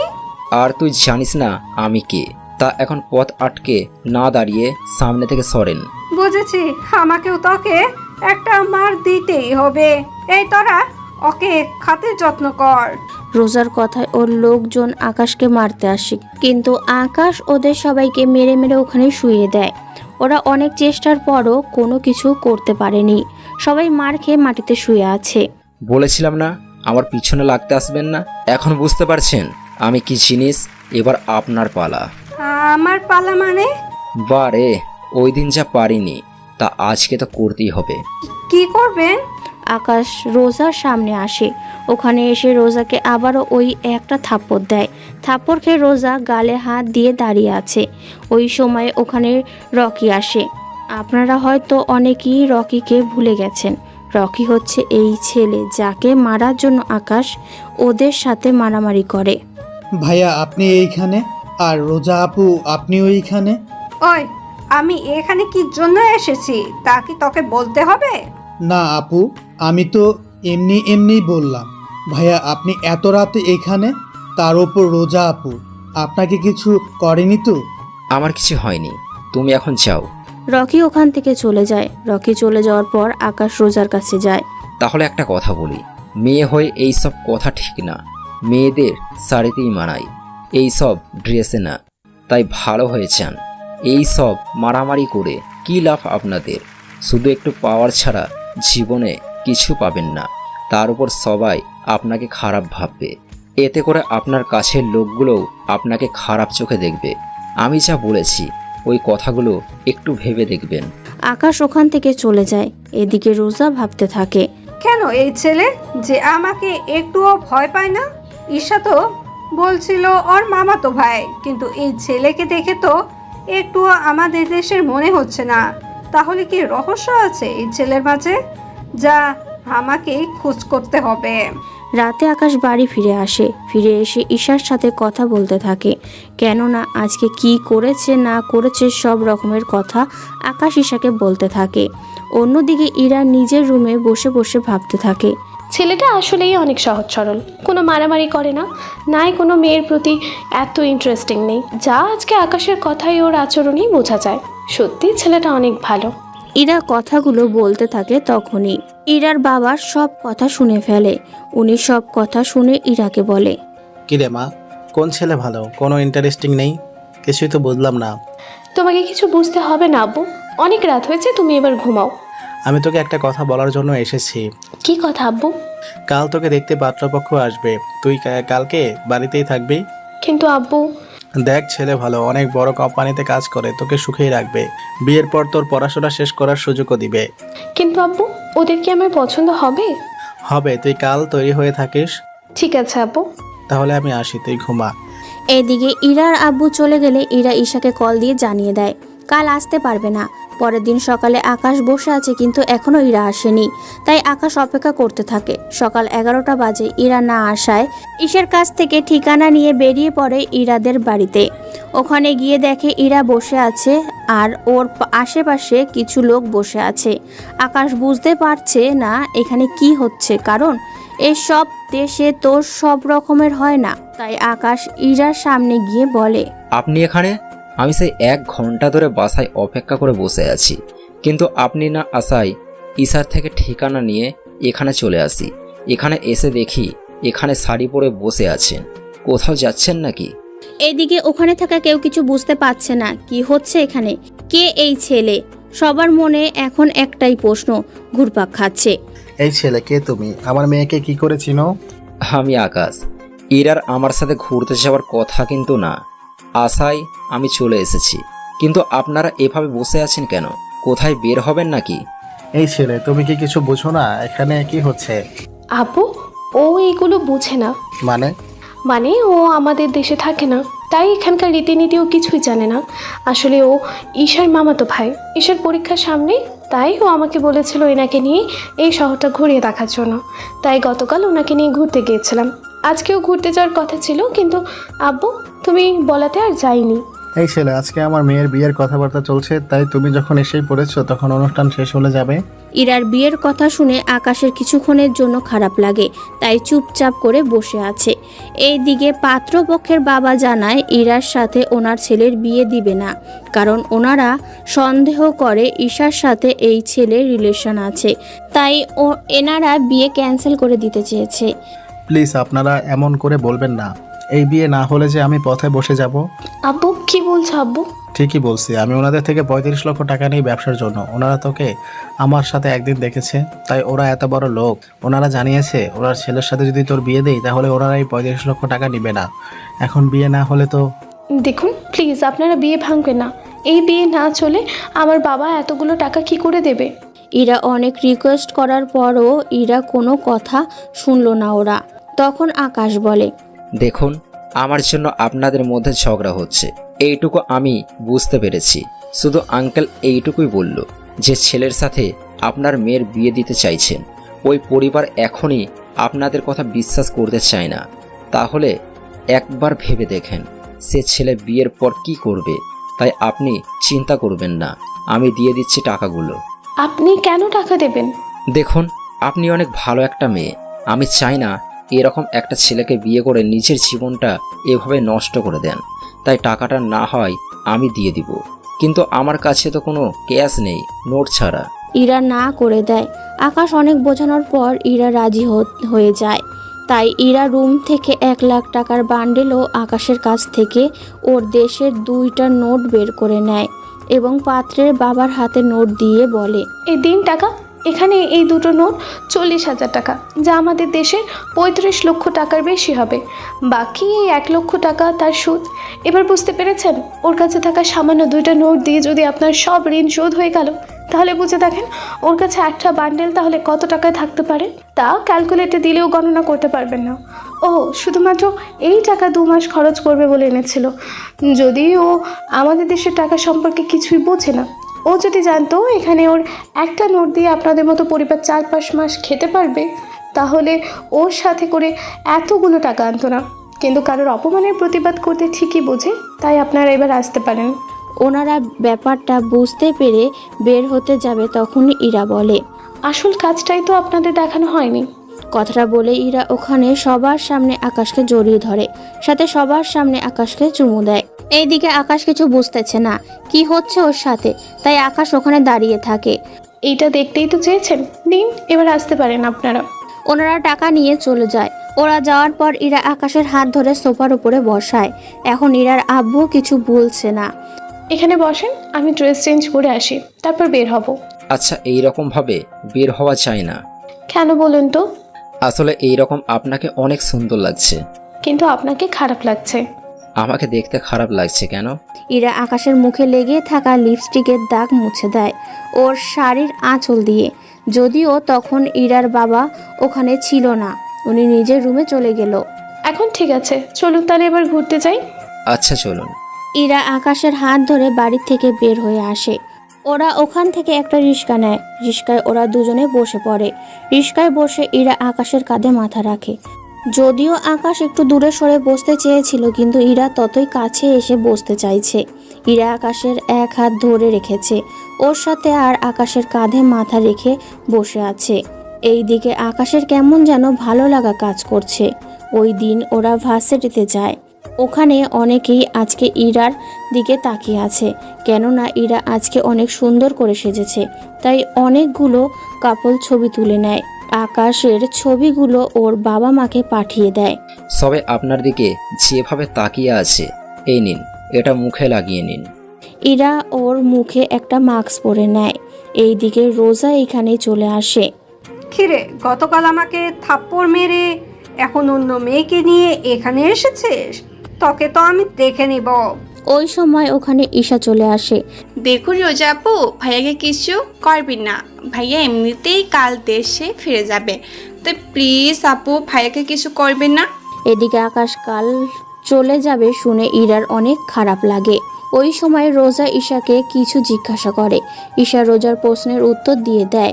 আকাশ ওই দিন ইরাকে ওদের বাড়িতে পৌঁছে দিয়ে চলে আসে ওর ফুপার বাসায়। ওখানে আকাশ নিজের সব কিছু গুছিয়ে নেয়, কেননা কাল চলে যাবে সেই জন্য। এদিকে ইরা তো ওর রুমে কান্না করতে করতে শেষ, কেননা আকাশ চলে গেলে কবে আসবে তা আকাশ নিজেও জানে না। পরের দিন সকালে আকাশ ইরাদের বাড়িতে আসে। ওখানে আকাশকে দেখে ওনারা একটু অবাক হয়। আকাশ ওনাদের সবাইকে ডেকে নিয়ে সবার সামনে বলে, আঙ্কেল, আন্টি, আমি ইরাকে আমার সাথে নিয়ে যেতে এসেছি আমার দেশে। ও আমার সাথে ওখানে থাকবে আর আমি ওকে বিয়ে করতে চাই। এখন আপনারা রাজি থাকলে আমি আজকেই ওকে নিয়ে যাব। ইরা রাজি থাকলে আমার কোনো আপত্তি নেই, কিন্তু বিয়ের আগে তোমার সাথে ওই বাড়িতে থাকলে লোকে... আঙ্কেল, আমাদের ওখানে কোনো সমস্যা নেই। তাছাড়া ওখানে ও আম্মুর সাথে অথবা একা একটা রুমেও থাকতে পারবে। ঈশার পরীক্ষা শেষ হতে আরও 10 দিন বাকি আছে। 10 দিন পরই আমাদের বিয়ে হবে। আপনারা দুজন ঈশার সাথে কথা বলে ফুপু ও ফুপা ওনাদের সাথে করে চলে আসবেন আমাদের বাড়িতে। আর আমি ওকে এখন নিয়ে যাব। এখানে থাকলে ওই ছেলেটা ইরার ক্ষতি করতে পারে। এদিকে ইরা রাজি হয়ে যায়। ইরা ওর সব জামাকাপড় নিয়ে আকাশের সাথে বেরিয়ে পড়ে। ওদের বিদায় জানানোর জন্য বাড়ির সবাই এয়ারপোর্টে চলে এসেছে। ইরা ওর বাবা মাকে ধরে কান্না করছিল। দেরি হয়ে যাওয়াতে আকাশ ইরাকে নিয়ে ভেতরে ঢোকে। ভেতরে গিয়ে সব কিছু ঠিক করে ওনারা প্লেনে গিয়ে বসে। প্লেনে ওরা অনেক গল্প করতে থাকে। সব কিছু শেষ হতে হতেই ওরা চলে আসে আমেরিকায়। ওখানে এয়ারপোর্টে 5টা গাড়ি এসেছে আকাশদের নিয়ে যাওয়ার জন্য। আকাশ, এতগুলো গাড়ি কেন? বারে, গাড়ি না থাকলে যাব কি করে? তাই বলে এতগুলো গাড়ি? এতগুলো গাড়ি শুধু তোমার জন্য? তাই কোনো কথা না বলে ওরা গাড়িতে উঠে যায়। গাড়ি চলতে থাকে। ইরা আকাশকে জড়িয়ে ধরে ওর কাঁধে মাথা রাখে। এইভাবে ইরা ঘুমিয়ে যায়। কিছুক্ষণের মধ্যেই 1 ঘন্টা পর ওরা একটা রেস্টুরেন্টের সামনে এসে নামে। ইরার ঘুম ভাঙায় আকাশ। আমরা কি চলে এসেছি? না। তাহলে এখানে এসে থামলে যে? এখান থেকে কিছু খেয়ে তারপর আবার রওনা দিব, আর 2 ঘন্টা লাগবে যেতে। তাই ভাবলাম কিছু খেয়ে যাই। তার উপর সন্ধে হয়ে গিয়েছে, তাই এখন চলো ভিতরে যাই। একটা কথা বলবো? কি কথা বলো? আমি এভাবে ভেতরে গিয়ে খেতে পারবো না, তাই খাবার যদি এখানে নিয়ে আসতে। ও, এই ব্যাপার, চিন্তা করো না, আমি ওদের বলে দিচ্ছি, ওরা আমাদের জন্য খাবার নিয়ে আসবে। তুমি এখানে কেন খাবে? তুমি ভেতরে গিয়ে খেয়ে আমার জন্য খাবার নিয়ে আসো। তুমি যখন ভিতরে খাবে না তখন আমি আর গিয়ে কি করব? তাই কোনো কথা না। ওদের খাবার আনতে বললে ওনারা প্রয়োজনীয় সব কিছু নিয়ে আসে গাড়িতেই। গাড়িতে ওরা দুজন খেতে থাকে। আকাশ ইরাকে খাইয়ে দিচ্ছে আর ইরা আকাশকে। ওরা দুজনকে খাওয়ানোর শেষ হলো। আচ্ছা, তোমার বাবা মা কি আমাকে পছন্দ করবে? ওনারা পছন্দ করেছে বলেই তো তোমাকে নিয়ে যাচ্ছি বাসায়। কি? ওনারা কখন দেখলো আমাকে? আমি ছবি দিয়েছিলাম যেদিন আমি তোমাদের বাড়িতে যাই ওই দিন। এরপর তো আমরা ঘুরতে গিয়েছি, তখন যে ছবিগুলো তুলেছি ওইগুলো।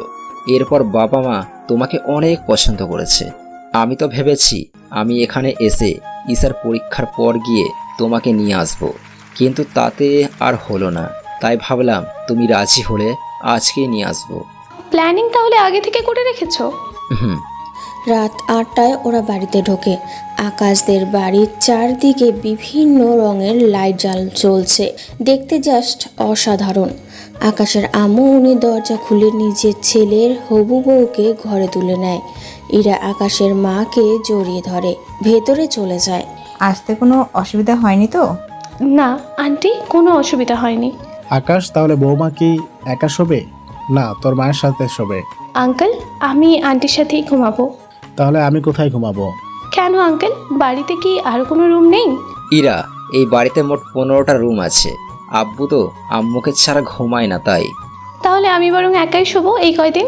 ঠিক আছে, এখন তোমার রুমটা দেখিয়ে দিচ্ছি, তুমি ফ্রেশ হয়ে রেস্ট নাও, সকালে কথা হবে। তাই হবে।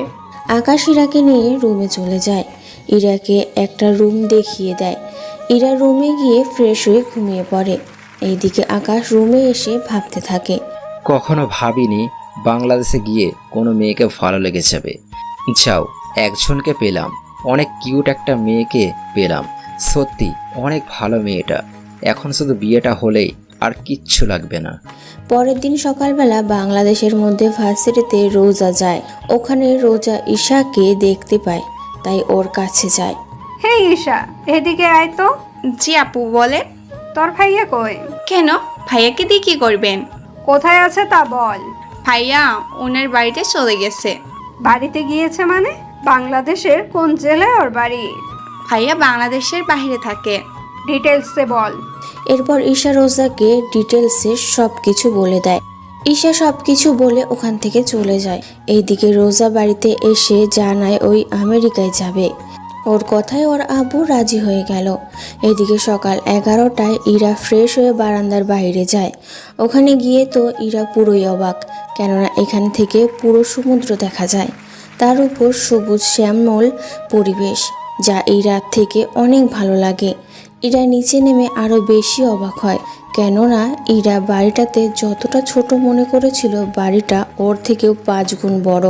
ইরা নিচে নেমে আসে, ওখানে দেখে আকাশের আম্মু বসে আছে, তাই ইরা আকাশের আম্মুর কাছে যায়। আন্টি একটা বলার ছিল। কি কথা ইরা? আকাশ কোথায়? তাছাড়া আমার অনেক ক্ষুধাও লেগেছে। আকাশ সকালে কথায় যেন বেরিয়ে গেল, বলেছে দুপুর 2টা-3টার মধ্যে আসবে, এরপর আমাকে নিয়ে ঘুরতে যাবে। এখন চলো তোমাকে খেতে দিই। ইরা ডাইনিং রুমে যায়। ওখানে খাওয়া শেষ করে আকাশের আম্মুকে বলে, আন্টি আমি বাড়িতে কল করব, কিন্তু কিভাবে কল দিব বুঝতেছি না। তার উপর গল্প করার মতো কেউ নেই, বাড়িটা একটু ঘুরে দেখতাম। আগে তোমার বাবা মায়ের সাথে কথা বলো, তারপর এই বাড়িটা আমি তোমাকে ঘুরে দেখাবো। ঠিক আছে আন্টি। বারবার আন্টি না বলে আম্মু বলে ডাকবে। এখন তুমি কথা বলো। আকাশের আম্মু ওখান থেকে চলে আসে। এইদিকে ইরা ওর বাবা মায়ের সাথে কথা বলতে থাকে। কথা বলা শেষ হলে আকাশের আম্মু পুরো বাড়িটা ইরাকে ঘুরে ঘুরে দেখায়। সবগুলো রুম চেক করা শেষ, শুধু একটা রুম বাকি আছে। আম্মু এই রুমটা কার? এই রুমে আকাশ থাকে, ও ফিরলে তখন রুমটা দেখে নিও। আচ্ছা, আমি তাহলে আমার রুমে ঢুকে টিভি দেখি। এইদিকে আকাশ ওর আস্তানায় চলে আসে। ওই দিকের কোনো খবর পেলে? বস, একটা গোপন খবর পেয়েছি। কি খবর?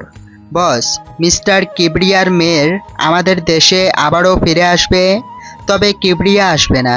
কিন্তু কিবরিয়ার মেয়েকে আমরা চিনব কি করে? বস, ওটাই একমাত্র বড় সমস্যা। আচ্ছা, তোমরা খবর লাগাও, আমি এখন বাসায় যাচ্ছি। অন্যান্য দিকটা সাবধানে সামলে। ঠিক আছে বস।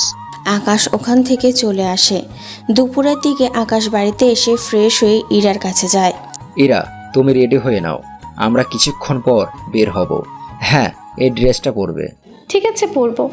আকাশ ওর রুমে গিয়ে অপেক্ষা করতে থাকে। কিছুক্ষণ পর ইরা রেডি হয়ে আকাশের রুমে এলো। ইরাকে দেখতে অনেক সুন্দর লাগছিল, এক কথায় অসাধারণ। আকাশ তো চোখ ফেরাতেই পারছে না। কি দেখো অমন করে? তোমাকে ছাড়া অন্য কাউকে দেখছি না। আমাকে কি আগে কখনো দেখোনি? দেখেছি, কিন্তু এইভাবে দেখিনি। রুমে আসো, তোমাকে রুমের ভিতরটা দেখাই। ইরা রুমের ভেতরে গেলে আকাশ ইরাকে রুমের ভেতরে ওই বারান্দা সহ দেখাতে থাকে। ওয়াও, অনেক সুন্দর। এখন চলো ঘুরতে যাই। আকাশ ইরাকে নিয়ে বেরিয়ে পড়ে। অন্যদিকে রোজা এয়ারপোর্টে চলে আসে এবং আমেরিকা আসার জন্য টিকিট কেটে নেয়। টিকিট কেটে প্লেনে উঠে বসে। কয়েক ঘন্টা পর আমেরিকায় এসে পৌঁছায়। এদিকে আকাশ ইরাকে নিয়ে পুরো বিকেল ঘুরে দেখাতে থাকে। রাতের বেলা ওরা ডিনার করে বাসায় আসে। ইরা, তুমি গিয়ে ঘুমাও, আমি একটু বাহির হব। কি বলছো? রাত 11টা আর তুমি এখন বের হবে? হ্যাঁ, একটু যেতে হবে। তুমি চিন্তা করো না, রাত 2টার আগে ফিরে আসবো। ঠিক আছে, তবে সাবধানে যাবে কিন্তু। ঠিক আছে, সাবধানেই যাব। আকাশ বের হয়ে ওর আস্তানায় চলে আসে। ওখানে এসে আসিফকে প্রশ্ন করে। আসিফ, তোমাকে যা বলেছি মনে আছে তো? জি স্যার, মনে আছে। আমাদের লোক ওকে ফলো করেছে, ও কোথায় থাকে তা জেনে গেছি। তাহলে চলো মেয়েটার কাছে যাই, ওকে এখানে উঠিয়ে নিয়ে আসি। বস, আপনি নিজে কি ওখানে যাবেন? হ্যাঁ, যাবো তো, কারণ ওই মেয়েটার সাথে যদি আরো অনেক লোক থাকে তাহলে তো বুঝতেই পারছো। তাহলে চলেন বস। আকাশ ওদের নিয়ে রওনা দেয় হোটেলের দিকে। ওখানে একের লোক এরা তারা শোনে। এই মেয়েটার সব ডিটেলস বলে দেয়। ওরা ওই রুমের সামনে চলে আসে। দরজা খুলে ভেতরে ঢুকতেই আকাশ রোজাকে দেখতে পায়। রোজাকে দেখে কি বলবে আকাশ কিছুই বুঝতে পারছে না। এদিকে রোজা বলে ওঠে, আপনারা কারা? এখানে কি করে এলেন? তার আগে এটা বল, তুই এখানে কেন এলি? আমি একজনকে ভালোবাসি, তার জন্য আমি এখানে এসেছি। নাম কি তার? কোথায় থাকে? দেখুন, আমি এর চেয়ে বেশি কিছুই জানি না। তোর বাবার নাম কি কিবরিয়া? আপনারা আমার বাবার নাম কি করে জানেন? যা বলছি তার উত্তর দে। হ্যাঁ, কিন্তু আপনারা কে তা তো বলবেন। তা আপনার না জানলেও চলবে। আসিফ, চল তো এখান থেকে। বস, কোনো সমস্যা হয়েছে কি? আসতে বলছি, আয়। ওরা ওখান থেকে চলে আসে। এদিকে আকাশ ভাবে, রোজা এখানে আবার কাকে ভালোবাসে? ও কার জন্য আসতে পারে? তা তো আমাকে জানতেই হবে। এইদিকে ওরা আস্তানায় চলে আসে। ওখানে এসে ওরা নিজেদের কাজ করতে থাকে। তখনই আসিফ বলে, বস, এটা তো ওই মেয়েটাই ছিল, তাহলে ছেড়ে দিলেন যে? ওই মেয়েটা বাংলাদেশে থাকে। ওখানে একটা ভার্সিটিতে ছোটখাটো মাস্তানি করে বেড়ায়, কিন্তু এখানে কাউকে মারতে আসবে এত সাহস হবে? মেয়েটা বলেছিল কাউকে ভালোবাসে। তাহলে কে হতে পারে যে ওকে ভালোবাসে? আচ্ছা, তোরা যে যার বাসায় চলে যাও। আসিফ, কাল একটা অপারেশন আছে, রাতে চলে আসিস। ওকে বস। আকাশ চলে আসে ওর বাসায়। ওখানে এসে আকাশ ওর রুমে চলে আসে। ওখানে এসে আকাশ দেখে ইরা আকাশের রুমে শুয়ে আছে। ঘুমন্ত অবস্থায় ইরার চেহারাটা অনেক মায়াবী লাগছিল। আকাশ ওখান থেকে বারান্দায় গিয়ে শুয়ে পড়ে। পরের দিন সকালে ইরা ঘুম থেকে বারান্দায় গিয়ে দেখে আকাশ ওখানে শুয়ে আছে। তাই একটু অবাক হয়। এর থেকে বেশি অবাক হয় যে আকাশ ইরাকে একবারও ডাকলো না, সেই জন্য। তাই ইরা আকাশের কাছে যায়। ইরা আকাশের বুকে হাত দিয়ে ডাকতে গেলে আকাশ ইরার হাত ধরে বুকের সাথে মিশিয়ে রাখে। এতে ইরা অনেক সাবধানে হাত ছাড়ানোর ব্যবস্থা করে, কিন্তু তাতে কোনো লাভ হলো না। কিছুক্ষণ পর সূর্যের আলো পড়ায় আকাশের ঘুম ভেঙে যায়। ঘুম থেকে উঠে আকাশ দেখে ইরার হাত ওর ধরেও রেখেছে, তাই তাড়াতাড়ি করে ছেড়ে দেয়। আমি বুঝতে পারিনি। কোনো ব্যাপার না, তুমি এখানে কেন ঘুমিয়েছো? কি করব, এসে দেখি তুমি শুয়ে আছো, তাই ভাবলাম তোমাকে ঘুম থেকে জাগানোটা ঠিক হবে না, তাই আমি বারান্দায় ঘুমিয়ে পড়েছি। কিন্তু তুমি এখানে কেন আসতে গেলে? আমি তো ঘুম থেকে ভেবেছিলাম একটু বারান্দায় আসি, তাই এখানে এসে দেখলাম তুমি শুয়ে আছো, তাই তোমাকে ডাকতে গেলাম। অমনি তুমি আমার হাত। আচ্ছা, তুমি ফ্রেশ হয়ে নাও, তোমাকে আমার ভার্সিটিতে নিয়ে যাব। সত্যি? হ্যাঁ, তাহলে যাও, এখন ফ্রেশ হয়ে নাও। ইরা ফ্রেশ হতে চলে গেল। এইদিকে আকাশ কিছুক্ষণ ব্যায়াম করে নেয়, কেননা ইরা বের হতে সময় লাগবে। সেই সময়টা আকাশ ব্যায়াম করে নেয়। ওরা দুজনেই রেডি হয়ে নাস্তা করে বেরিয়ে পড়ে ভার্সিটির উদ্দেশ্যে। আকাশ ইরাকে নিয়ে ভার্সিটিতে যাচ্ছে। ওখানে গিয়ে আকাশ রোজাকে দেখতে পায়।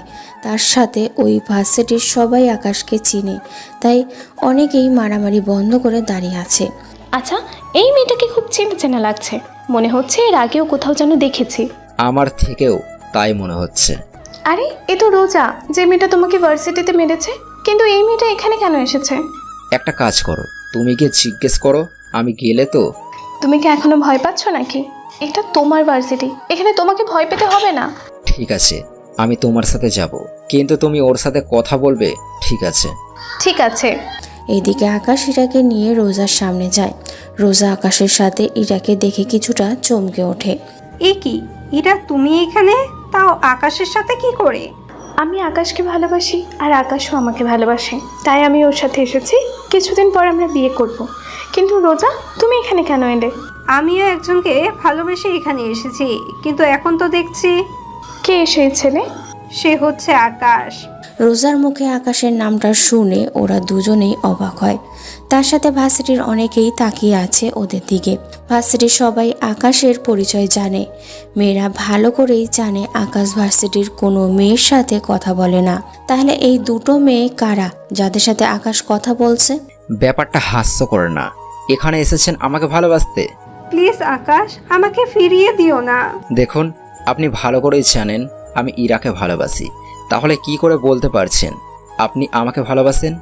এইদিকে ওরা কথা বলছিল, তখনই দূর থেকে কয়েকটা ছেলে ওখানে এসে আকাশের কাঁধে হাত রেখে বলে, কি রে, তুই তো আগে কখনো মেয়েদের সাথে কথাই বলতি না, সেখানে তুই কি না এখন দুটো মেয়ের সাথে? তাও মেয়ে দুটো সেই রকম সুন্দর তো, ওদের যদি কথাটা বলার আগেই আকাশ রনিকে একটা একটা ঘুষি দেয়। এতে করে রনি অনেকটা দূরে গিয়ে পড়ে। কাজটা কিন্তু তুই ভালো করলি না আকাশ। তুই ভালো করে জানিস। আমিও দেখে নেব তোকে। দেখাই যাক। দেখুন রোজা, আপনি আমাকে ভুলেছেন, ওটাই ভালো হবে। ইরা চলো এখান থেকে।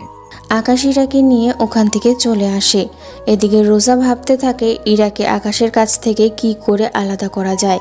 তাই রোজা ঠিক করে এই রনিকে হাতে করবে, তাহলে আকাশের সম্পর্কে সব জানতে পারবে। এইদিকে আকাশ ইরাকে নিয়ে চলে আসে পার্কে। তুমি এখানে বসো, আমি তোমার কোলে মাথা রেখে শুয়ে থাকি। আচ্ছা থাকো। ইরান মাথা রেখে শুয়ে পড়ল। অন্যদিকে রকি ওর বন্ধু এবং সাথে কয়েকজন ছেলেকে আনলো আকাশকে মারার জন্য। ওরা পেছনে থেকে আকাশকে মারতে আসে, কিন্তু তখনই ভাগ্য ভালো আকাশ ছবি তুলছিল, তাই পেছনের মানুষকে আকাশ দেখে ফেলে। ওরা মারতে আসলে আকাশ ওদের হাত ধরে ফেলে, অন্য হাত দিয়ে ওই ছেলেটাকে ঘুষি দিয়ে ফেলে দেয়। ইরা, তুমি এই নাও, ইয়ারফোনে গান শোনো, আমি 3 মিনিটের জন্য আসছি। বুঝতে পারছি, আচ্ছা যাও। ইরা ওখানে শুয়ে শুয়ে গান শুনছে। এইদিকে আকাশ তাড়াতাড়ি করে ওদের কাছে যায়। রকি, তোকে এত মার মারি, তারপরেও তোর শিক্ষা হয় না? তোকে তো মারবো, সাথে ওই মেয়েটাকেও। ওরা সেই আকাশকে মারতে আসবে। আকাশ পায়ের বুট থেকে বন্দুক বের করে ওদের গুলি করতে থাকে। অনেকে পালিয়ে যাওয়ার সময় পায়ে গুলি লাগে। আকাশ রকিকে অনেক বুঝিয়ে ওখান থেকে পাঠিয়ে দেয়, কেননা আকাশ এখানে কোনো গণ্ডগোল চায় না।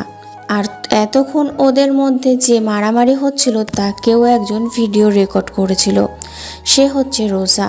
রোজা এতক্ষণ ধরে ওদের ভিডিও করছিল, কেননা রকির সাথে আকাশের শত্রুতা কি তা রোজা ভেবে নেয়, রকির থেকে জেনে নেবে। কিছুক্ষণ আকাশ ইরার কাছে আসে। ইরা উঠে আবারও ও আকাশের কোলে শুয়ে পড়ে।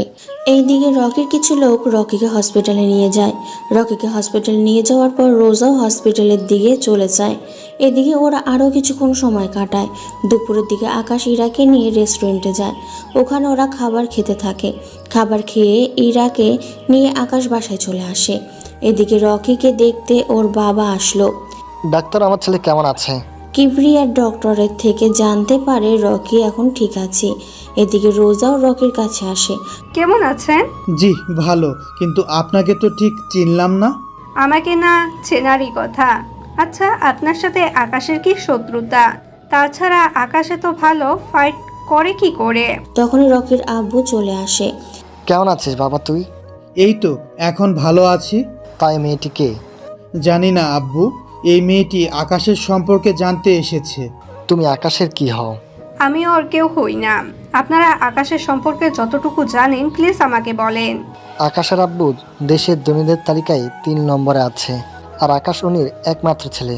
আকাশ একটু মারামারি বেশি করে, ওর চোখের সামনে অন্যায় দেখলে এমনটা করে, যার কারণে আমার ছেলের সাথে ওর প্রতিনিয়ত মারামারি লেগেই থাকে। আমার যতটুকু জানার ছিল আমি জেনে গেছি। এবার তাহলে উঠি। রোজা ওখান থেকে চলে যায়। এইদিকে আকাশ কি করবে কিন্তু ভেবে পাচ্ছে না, কেননা ইরার সামনে আকাশ মারামারি করতে পারছে না। কেননা ইরা জানে আকাশ অনেক ভদ্র, কিন্তু মুখোশের আড়ালে আকাশ যে অনেক ভয়ঙ্কর তা যদি ইরা জানতে পারে তখন কি হবে, এটাই আকাশ ভাবছে। ওই দিন রাতের বেলা আকাশ বের হয়ে আসে ওই জঙ্গলের আস্তানা দিয়ে, কিন্তু ওখানে এসে আকাশ ওর সব লোকদের রেডি হতে বলে। আসিফ, সবগুলো লোক কি রেডি হয়েছে? হ্যাঁ বস, সবাই রেডি। এখন শুধুমাত্র আপনি হুকুম দিলে আমরা বেরিয়ে পড়ব। তবে কোথায় যাবেন আর কি পরিমাণের অস্ত্র নিতে হবে তা বলে দেন, তাহলে ভালো হবে। পর্যাপ্ত পরিমাণে সবকিছু নিয়ে নাও। তাই হবে বস। ওরা সব কিছু রেডি করে বেরিয়ে পড়ে গাড়ি নিয়ে কিছু দূর যাওয়ার পর আকাশ ওদের সবাইকে থামতে বলে। এবার তোমরা সবাই আলাদা আলাদা ভালো যাবে। মনে হচ্ছে আমরা চারদিক থেকে ওদের ঘিরে ফেলবো, এরপর আমরা ওদের আক্রমণ করব। তাই হবে বস। ওরা সবাই চারপাশ থেকে ওই জায়গাটা ঘিরে দাঁড়ায়। ওরা একে একে যেই ওই বাসা থেকে বের হতে যায় অমনি আকাশের লোক ওদের মেরে ফেলছে। এইভাবে অনেকগুলো লোককে ওরা মেরে ফেলেছে, কিন্তু আশ্চর্য কথা হলো মাত্র 5-6 লোক এই ঘরে ছিল। এটা জেনে আকাশের আশ্চর্য হয়, কেননা আকাশের জানা মতে এখানে অনেক লোক থাকার কথা এবং এখানে আজকে নারী পাচার করার কথায় কিবরিয়া হলো রকির বাবা, যিনি রাজনীতির সাথে জড়িত, আবার মাফিয়া গ্রুপের সাথেও জড়িত। আকাশ ও লোকজন নিয়ে ভেতরে যায়, কিন্তু ওখানে কোনো লোক নেই। আর এই তোমরা ভালো করে আশেপাশে খুঁজে দেখো, কোনো গুপ্ত দরজা তো অবশ্যই পাবে। ঠিক আছে বস। ওরা সবাই মিলে গুপ্ত দরজা খুঁজতে থাকে। অনেকক্ষণ পর ওরা গুপ্ত দরজা খুঁজে পেল। ওই দরজা দিয়ে ভেতরে ঢুকতে থাকে। ওখানে গিয়ে ওরা একটা ম্যানহলের মতো জায়গায় গিয়ে পৌঁছায়। তোমরা 3-4 জন করে এক একজন এক এক টানেলের ভিতর দিয়ে যাও। যদি ওদের দেখতে পাও তাহলে ফিরে এসে সবাই ঠিক এই জায়গায় আসবে। এরপর আমরা সবাই মিলে ওখানে যাব, তবে নিজ থেকে কিছু করতে চেও না। ওরা সবাই খুঁজতে থাকে। কিছু দূর গিয়ে ওরা একটা মুখ দেখতে পায়, তাই ওরা মুখের দিকে যেতে থাকে। ওখানে গিয়ে ওরা কয়েকটা ট্রাক দেখতে পায়, তাই ওই লোকগুলোর পিছিয়ে এসে ওই জায়গায় আসে। ওরা ওখানে এসে বাকি লোকদের দেখতে পায়, তাই ওরা সাবধানে ভেতরে ঢুকে যায়। ওখানে গিয়ে ওরা বুঝতে পারে ওরা একটা পাহাড়ের ভেতরে রয়েছে, কেননা পাহাড়ের বাইরে এখন রয়েছে ওই ট্রাকগুলো। বস এখন কি করব? গুলি চালাও, তবে মেয়েগুলোর গায়ে যেন না লাগে। তাই ওরা গুলি চালাতে বলে ওর লোকেদের। অন্ধকারে আকাশের লোক ভালো দেখতে পাচ্ছিল না, কারণ পাহাড়ের বাইরে গাড়িগুলো কাছে আলো ছিল। টানেলের ভেতরে থাকা লাইটগুলোর তার ওরা কেটে দেয়, এতে করে ভেতরটা অন্ধকার। আকাশ ওর লোকেদের নিয়ে আস্তে আস্তে ভেতরের দিকে শুয়ে শুয়ে সামনে এগোচ্ছে। অনেকটা পথ ওরা যেতে যেতে অনেক লোককে মেরে ফেলে। তাহলে ওদের যেহেতু মারা শেষ, তাহলে গাড়ির দরজা খুলে দাও। ওরা দরজা খুলে ভেতরে অনেক মেয়েদের দেখতে পায়, তাই ওদের সবাই বের করে নেয়। ওরা অনেক ভয়ে ছিল। এদিকে ওদের নিয়ে আকাশ পুলিশ স্টেশনের সামনে নামিয়ে দিয়ে আকাশ চলে যায়। এদিকে মেয়েগুলো ভেতরে গিয়ে ওদের ঠিকানা দিয়ে দেয়, এতে করে সকাল হলে ওদের বাড়িতে পৌঁছানোর ব্যবস্থা করবে। এদের সব ব্যবস্থা করে আকাশ বাসায় চলে আসে। আজকেও ইরা আকাশের রুমে শুয়ে আছে, তাই আকাশও বারান্দায় গিয়ে শুয়ে পড়ে। সকালে আকাশ উঠে ফ্রেশ হয়ে নেয়। এদিকে আকাশ দেখে ইরা এখনও ঘুমাচ্ছে, কারণ তখন সকাল 7টা বাজে। তাই ইরাকে না জাগিয়ে আকাশ বের হয়ে আসে। আম্মু, আমাকে নাস্তা দাও। কিরে তুই আজকে এত তাড়াতাড়ি উঠে গেলি কেন? ঘুম আসছিল না, এখন খেতে দাও। ইরাকে আসার সময় নিয়ে আসছি। এখন মাত্র 7টা বাজে, তুমি আমাকে খেতে দাও। আমি একটু বাইরে যাব, ও আস্তে আস্তে আমি ফিরে আসবো। আকাশ নাস্তা করে বেরিয়ে পড়ে। আকাশে পথে যেতে যেতে রোজাকে দেখতে পায়, কেন রোজা আগের থেকেই ওখানে ছিল। তাই আকাশ গাড়ি থামিয়ে রোজার কাছে যায়। রোজা, আপনি এখানে কেন? আর পথ আটকিয়ে কেন দাঁড়িয়ে আছেন? তার আগে এটা বল, ইরা সব সময় একজন ভদ্র ছেলেকে বিয়ে করতে চেয়েছিল, কিন্তু এখানে এসে জানতে পারলাম তুই মোটেও ভদ্র না, সারাক্ষণ মারামারি করিস। যদি এই কথা ইরা জানতে পারে তাহলে কি হবে ভেবে দেখেছিস? যা হওয়ার পরে হবে, কিন্তু ইরাকে জানিয়ে তোর কি লাভ? লাভ তো আমারই হবে, কারণ ইরা তোর জীবন থেকে চলে গেলে আমি তোর জীবনে এন্ট্রি নিব। তোর সাহস তো কম না? তোকে তো আমি দেখ, আমার সময় যাচ্ছে, তাই আমার সামনে থেকে সর। যেখানে যাওয়ার যেতে পারিস। আমি পার্কের ভিতরে মারামারি করার সময়ে ভিডিও করে নিয়েছি। এই ভিডিওটা যদি ইরা দেখে তাহলে? সেই সুযোগ তুই কখনো পাবি না, তাই এখন রাস্তা থেকে সরে দাঁড়া। আকাশের চোখের দিকে তাকিয়ে রোজা ভয় পেয়ে যায়, তাই ওখান থেকে সরে যেতেই আকাশ গাড়ি নিয়ে চলে আসে। 1 ঘন্টা পর আকাশ ফিরে আসে বাড়িতে এসে ইরার মাথার পাশে একটা প্যাকেট রেখে যায়। ইরা ঘুম থেকে উঠে প্যাকেটটা দেখতে পায়, তাই প্যাকেটটা নিয়ে ওয়াশরুমের ভেতরে চলে যায়। ওখানে ইরা প্যাকেটের মধ্যে শাড়ি দেখতে পায়, তাই ওই শাড়িটা পরে নিচে নেমে আসে একেবারে তৈরি হয়ে। ইরা নিচে নেমে আসতেছে আর আকাশ ইরার দিকে তাকিয়ে আছে, কেননা ইরাকে দেখে মনে হচ্ছে আসমান থেকে পরি নেমে এসেছে, কেননা এতটা সুন্দর লাগছিল যে বলার বাইরে। কি দেখছো অমন করে? তোমাকে দেখছি, অনেক সুন্দর লাগছে তোমাকে। আগে কি দেখতে খারাপ লেগেছে নাকি? না, কিন্তু আজকে অনেক বেশি সুন্দর লাগছে তোমাকে। তাহলে চলো নাস্তা করে বেরিয়ে পড়ি, আজকে যাব সমুদ্র দেখতে। সত্যি? তাহলে চলো চলো। নাস্তা তো করে যাবে? পরে করবো, আগে চলো। ওরা বেরিয়ে পড়ে সমুদ্র দেখার জন্য। ওরা ওখানে অনেকটা সময় কাটায়, দুজনে পাশাপাশি হাঁটে, বসে থাকে, একসাথে খাবার খাওয়া। ওরা দুজনে ওখানে অনেক মজা করে। মাঝে মাঝে ইরা আকাশের কোলে ওঠার জন্য বায়না করে, তাই আকাশও ইরাকে কোলে নিয়ে বালুর উপর দিয়ে হাঁটে। ওরা কোথাও বসলে ইরা আকাশের কাঁধে মাথা রাখে, এতে করে ইরা অনেক শান্তি পায়, তার সাথে আকাশও। ওরা ওখানে একসাথে গোসলও করে, কেননা আসার সময় আকাশের বাড়তি পোশাক নিয়ে এসেছে, কেননা পানিতে ওরা গোসল করবে সেই জন্য। ইরা ও আকাশ দুজনেই পোশাক চেঞ্জ করে পানিতে নামে। ওরা দুজনেই একজন আরেকজনের কাছে এসে জড়িয়ে ধরে পানিতে পড়ে যায়। এইভাবে ওরা সময় কাটায়। ওদের সময় কাটানো শেষ হয়ে গেল, দুজনে ড্রেস চেঞ্জ করে নেয়। ওরা গাড়িতে উঠে বাড়ির দিকে রওনা দেয়। বাড়িতে এসে আকাশ ও ইরা দেখে আকাশের ফুপু, ফুপা ও ঈশা বসে আছে, ইরার বাবা মাও। ইরা ওর বাবা মাকে দেখে দৌড়ে গিয়ে জড়িয়ে ধরে। এইদিকে ঈশা এসে আকাশকে ধরে। কোথায় গিয়েছিলি তোরা? আমরা সেই বিকাল থেকে অপেক্ষা করছি, আর তোরা এই রাতে এলি? আমরা সমুদ্রের ধারে গিয়েছিলাম। এদিকে ইরা ওর বাবা মায়ের সাথে কথা বলতে থাকে। মা বাবা, তোমরা আসার সময় জানিয়ে কেন আসুনি?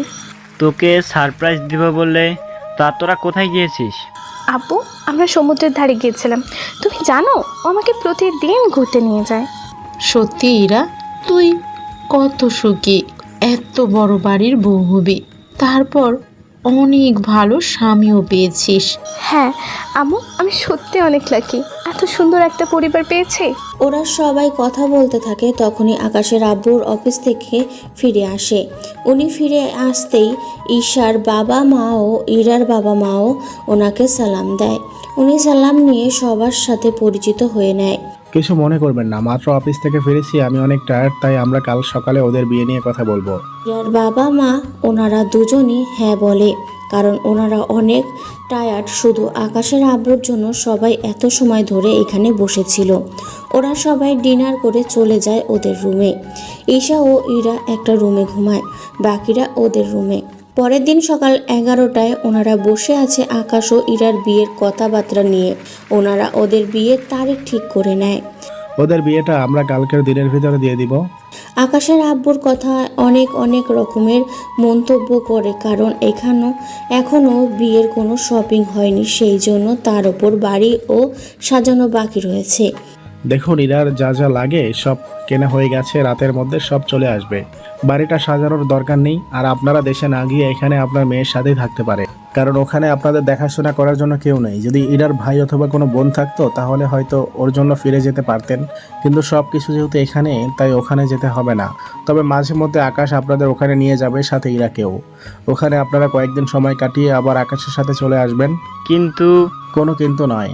এদিকে রোজা এসে বলে, বাহ আঙ্কেল, ভালোই তো, ছেলের শ্বশুর শাশুড়িকে এখানে রাখতে চাইছেন, ভালো কথা, কিন্তু আপনার ছেলে যে ইরাকে ঠকাচ্ছে তার কি হবে? রোজার কথা শুনে ওখানে থাকা সবাই একে অপরের মুখের দিকে তাকিয়ে আছে, কেননা কেউই মেয়েটিকে চিনে না। তার উপর এই সব আজে বাজে কথা বলছে, সেই জন্য। এই মেয়ে, কে তুমি? আর বাড়িতে ঢুকলে কি করে? তার উপর এইসব কি কথা বলছো? আমি ঠিকই বলেছি, আপনার ছেলে মারামারি করে, অথচ আপনার হবু বৌমা এই সম্পর্কে কিছুই জানে না। এটাকে কি ঠকানো বলে না? ও মারামারি করে, এতে তোমার কেন সমস্যা হচ্ছে রোজা? এটা ঠিক, আমি মারামারি পছন্দ করি না, তাই বলে কারো কাছে মার খেয়ে চলে আসবে তাও তো মেনে নিতে পারি না। ও সময় বাংলাদেশে তুমি মেয়ে ছিলে বলে কোনো ছেলে তোমার গায়ে হাত তুলতো না, তাই ওই দিন ও মার খেয়েছে। কিন্তু এটা ওর নিজের দেশ, এখানে ওকে কেউ মারতে আসলে তার তো প্রতিবাদ করবেই। এরা তুমি বুঝতে পারছো না ব্যাপারটা। বুঝেছি আমি, ও কতটা সরল ছেলে তা আমি জানি। বাংলাদেশে ওর সাথে কয়েকটা দিন সময় কাটিয়ে বুঝতে পেরেছি, তার উপর এখানে এসে ওকে আরও ভালো করে জেনেছি। ও ভার্সিটিতে কোনো মেয়ের সাথে কথা বলে না, তা আমি ওখানে গিয়ে জানতে পারলাম। দেখো, নিজের আত্মরক্ষায় মারামারি করলে কোনো সমস্যা নেই, তাই তুমি যা পাওয়ার জন্য এখানে এসেছো তা তুমি কখনো পাবে না। না পেলে জোর করে নিব আমি। কাল আকাশের বিয়ে, তাই সময় পাবে না। দেখা যাক। রোজা ওখান থেকে চলে যায়। এদিকে রোজা যাওয়ার পর সবাই একের পর এক প্রশ্ন করে চলেছে ইরাকে। ইরা সবার প্রশ্নের উত্তর দিতে থাকে, সবার পরে সবটা বুঝতে পারে। এদিকে ওই দিন থেকে ওদের বিয়ের কার্যক্রম শুরু হতে থাকে। এদিকে রোজা রকির সাথে হাত মিলিয়ে নেয় ইরাকে বাড়ির থেকে উঠিয়ে নেওয়ার জন্য, যাতে করে এই বিয়েটা না হয়। এদিকে রনিও ওর প্রতিশোধের জন্য রাজি হয়ে যায়। ওই দিন রাতে রকি ওর লোকজন নিয়ে ইরাদের বাড়ির সামনে থেকে কৌশলে উঠিয়ে নিয়ে গিয়ে আটকে রাখে। এদিকে ইরা তো বুঝতে পারছে না কেন ওকে এখানে আনা হলো। ইরাকে একটা গোডাউনে এনে রাখা হলো। তার উপর রকির বাবার তো লোকজন আছেই, কেননা রকির বাবাও মাফিয়া হওয়ায় অনেক লোক আছে, এতে করে সুবিধা হয়েছে। এদিকে রোজা ইরার মোবাইল দিয়ে আকাশকে কল দেয়। কেমন আছো আকাশ? এই কি ইরা, তোমার কণ্ঠ এমন দেখাচ্ছে কেন? কারণ আমি রোজা, সেজন্য। মানে ইরার ফোন তোমার কাছে কেন? তার মানে তুই ইরাকে... একদম ঠিকই ধরেছিস, আমি ইরাকে কিডন্যাপ করেছি। ওদের একটা শর্তে ছেড়ে দিব, যদি তুই আমাকে বিয়ে করিস তাহলে। তা কখনোই সম্ভব না। তাহলে যে ইরাকে হারাতে হবে। আমি রাজি, তবে ইরাকেও ওখানে উপস্থিত থাকতে হবে। তাহলে তো আরো ইন্টারেস্টিং হবে। প্রেমিকা তার প্রেমিককে অন্য কারো সাথে বিয়ে হতে দেখবে। হেই নে, একটা জায়গা নোট কর, এখানে চলে আসবে। এদিকে আকাশের জায়গার নামটা চেনা চেনা লাগছে, কেননা এই জায়গায় কিবরিয়ার আস্তানা। তাই আকাশ ভাবে, তার মানে রোজার সাথে কিবরিয়াও ও রকি ওরা তিনজনই হাত মিলিয়েছে, কিন্তু ওরা রোজার উপকার করে ওদের কি লাভ হবে? এদিকে কেউ জানে না ইরা যে নিখোঁজ। তাই আকাশ বাড়ি থেকে বের হয়ে ঈশাকে কল দিয়ে জানিয়ে দেয় আকাশ ইরাকে নিয়ে একটু ঘুরতে বেরিয়েছে, রাত 3টা কি 4টার ভেতরে চলে আসবে। ঈশা ওর এবং ইরার বাবা মাকে কথাগুলো বলে দেয়, যাতে করে ওরা ইরাকে নিখোঁজ হয়েছে তা না জানে। আকাশ গাড়ি নিয়ে ওর আস্তানায় চলে আসে। ওখানে এসে ওর যত লোকজন আছে সবাইকে নিয়ে বেরিয়ে পড়ে কিবরিয়ার আস্তানার দিকে।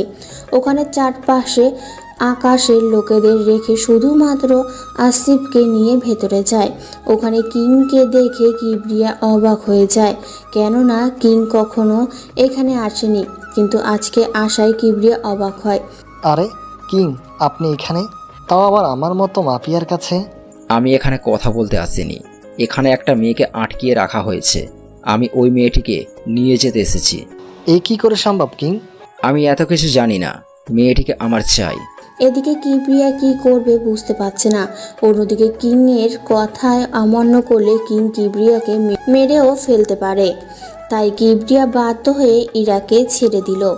এইদিকে ইরা আকাশের সাথে আসতে চাইছে না, কারণ ইরা এক মাফিয়ার কাছ থেকে অন্য মাফিয়ার কাছে যাচ্ছে, সেই জন্য। তাই আকাশ ইরাকে অজ্ঞান করে নিয়ে যেতে চাইছিল। তখনই রোজা ওখানে চলে আসে। রোজার সাথে ধাক্কা খেয়ে আকাশের মুখ থেকে মাস্ক পড়ে যায়, এতে করে রোজা আকাশকে চিনে যায়। হ্যাঁ কি তুই এখানে? আর ইরাকে নিয়ে এভাবে তুই যেতে পারিস না। কিবরিয়া সাহেব আপনি আকাশের কাছে ইরাকে কেন দিয়েছে? আকাশ কোথায়? আমি তো কিং এর কাছে দিয়েছি। ও কিং নয়, ও আকাশ। আর ওকে আমার বিয়ে করার কথা ছিল, কিন্তু কি করলেন? ওকে এত তাড়াতাড়ি করে ছেড়ে দিলেন। কি ও তাহলে কিং নয়? তাহলে কিং এর ডান হাত আসিফ এই ছেলেটার সঙ্গে কেন? কারণ আমি কিং, আবার আমি আকাশ। কি? তার মানে তুই এতদিন সবাইকে বোকা বানিয়েছিস?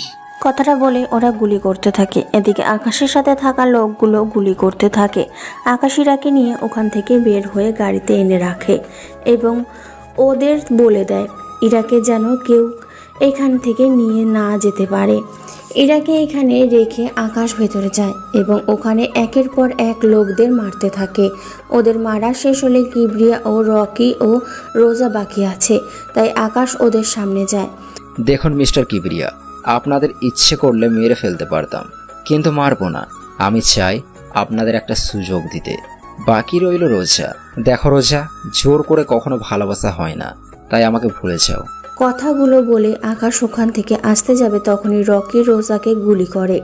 আকাশ পেছনে তাকিয়ে রোজার এই অবস্থা দেখে রকিও ওর বাবাকে আকাশের লোক গুলি করে মেরে ফেলে। আকাশ ওখান থেকে বের হয়ে চলে আসে। ইরাকে নিয়ে আকাশ বাড়িতে আসে।